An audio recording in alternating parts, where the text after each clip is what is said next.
Now, one of the most revered exponents of African art is showcasing his work at the Jerwood Gallery in Hastings.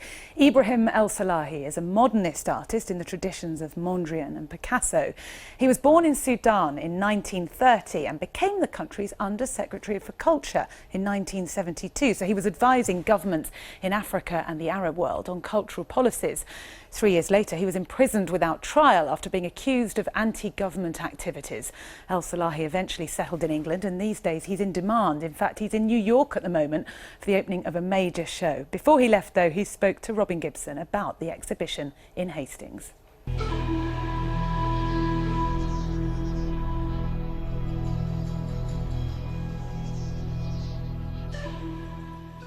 This is a long way from what most people would think of as African art.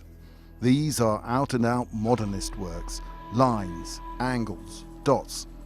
But they've made Ibrahim El-Salahi a cultural celebrity in the Sudan and across the world. People in my neighborhood who have never seen my work before at all, and because they are in a situation where they are looking for a symbol, so they made a huge celebration with songs and music and so on. And that I felt really, really wonderful. Just to connect. Connect he does. These are all pictures which went on show in New York today. Every work was sold even before the doors opened. It's a mark of his reputation and stature that you can find his work in places you've heard of, the Tate, the British Museum, the Metropolitan Museum. So having these pictures in the Jerwood is a bit of an art coup. There's a very sort of mystical quality when you look at the work that I think everyone must come and see this. This is the opportunity of a lifetime to see the very latest of El-Salahi's work. For some, it will be a leap of faith to understand that these linear paintings are inspired by this. It's the haraza tree, which obscurely is at its best in Sudan during the dry season.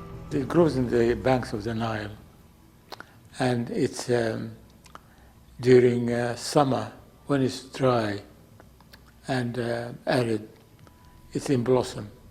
It's a typically visionary, philosophical view, something which helped him when he was imprisoned without trial. Jail was something terrible, but the thing is that I went there and it helped me to control myself and to know myself more.